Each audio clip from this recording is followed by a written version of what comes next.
Thank you. There's so many problems going on right now in the country.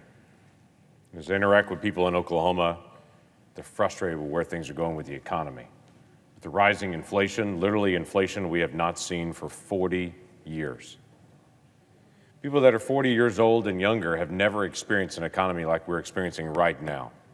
But for those that lived during the time of Jimmy Carter, they all remember extremely well what it was like. What it was like to literally every single week when you go to the grocery store for prices to be higher, to be able to watch prices accelerate month after month after month.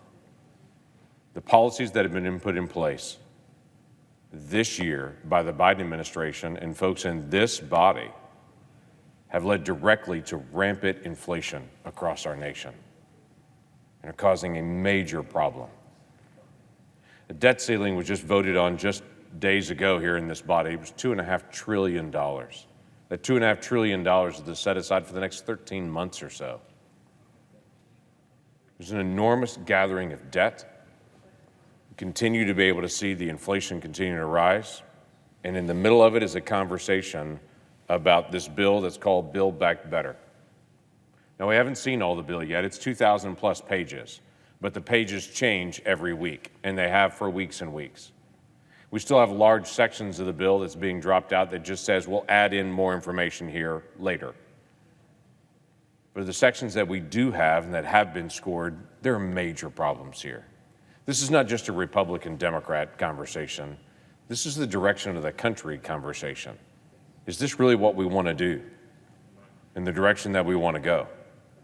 This bill, as it was scored independently by CBO, looked at this bill and said if it looks out over 10 years with these policies in place, would add $3 trillion more in debt. Now, as it's written with all the budget gimmicks and everything in it, they say, well, it actually will only add $365 billion in debt. Though the White House continues to claim it's all paid for, it's all paid for, it's free, it's free, it's free. The more we dig into it, the more problems that we really see. Some of those are philosophical changes. This bill changes what has been entitlements in the past. Entitlements have been connected to actually work, to incentivize people to be able to work, knowing that people don't grow out of poverty by constantly getting government benefits. You're trapped in poverty. Work is what actually helps people escape out of poverty. That's what Bill Clinton talked about often, about changing welfare as we know it. This bill actually changes it back to welfare as we knew it and shifts back entitlements to say you don't have to actually be working to receive all these government benefits. In fact, this bill even says you don't even have to be an American citizen to receive all these benefits. That if you're illegally present in the country, you get thousands and thousands of dollars in government benefits. If you're not working, but you're able to work and you choose not to, you get thousands and thousands of dollars in benefits. I have to tell you, for the folks that I know that leave for work at 6 a.m.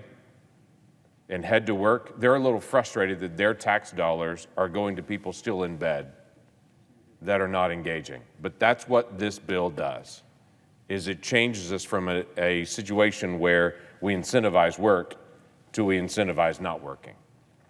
Part of that is in the child tax credit that's being discussed. Many of my colleagues on the other side of the aisle voted to change the child tax credit for this year that was already in place, that already incentivizes work, that help individuals with small children that need help. That's been in place in the tax code. In fact, Republicans have also voted for that in the past with a work incentive.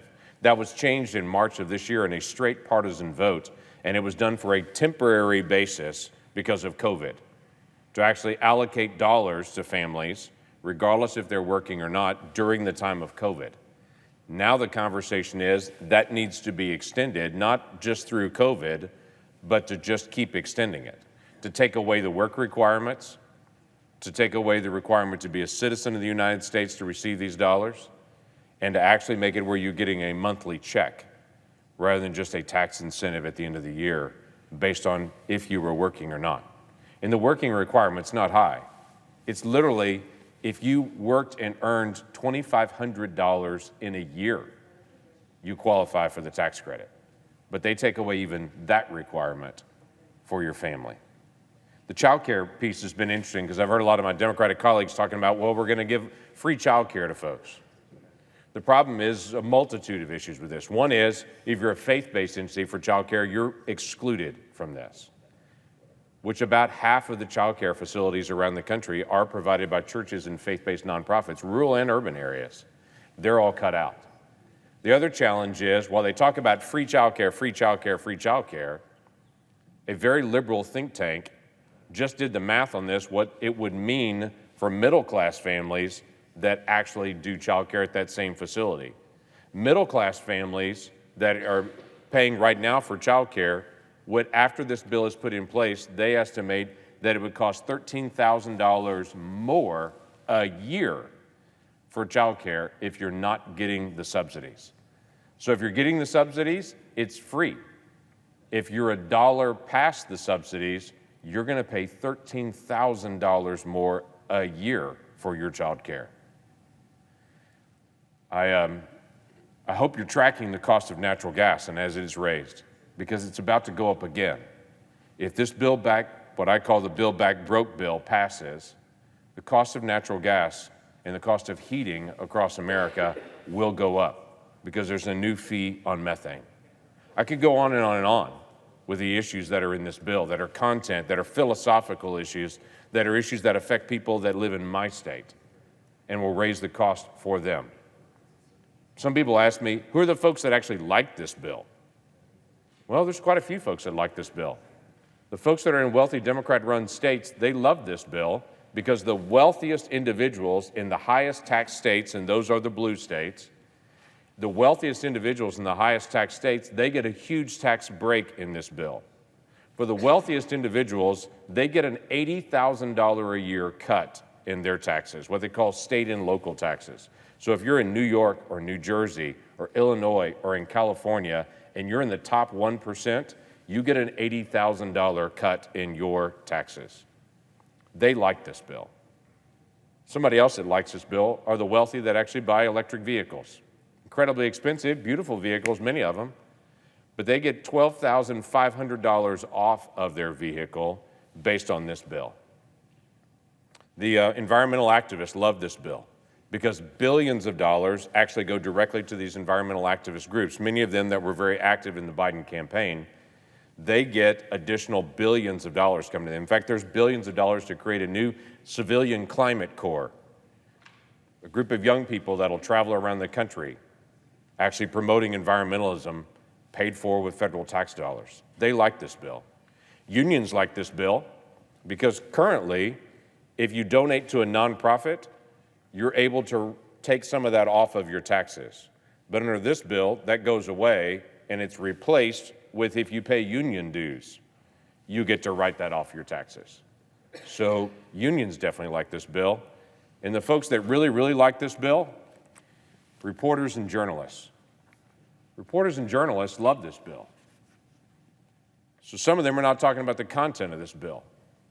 The reason I say that, because this bill pays half the salary for reporters and journalists all over the country. This bill puts in place that half the salary of reporters and journalists in every city and every community across America will get half of their salary paid for by the federal tax dollars. Let's see, government-paid reporters and journalists. What could go wrong with that? There are a lot of issues in this bill. And as we talk through this bill, and as thankfully this bill is slowing down dramatically so people are able to see the contents of this bill, I have more and more people that catch me and say, I have a major concern with this bill. And I have to tell you, I have had for months. And we continue to be able to speak out on issues that change the direction for our nation that are actually built into this bill.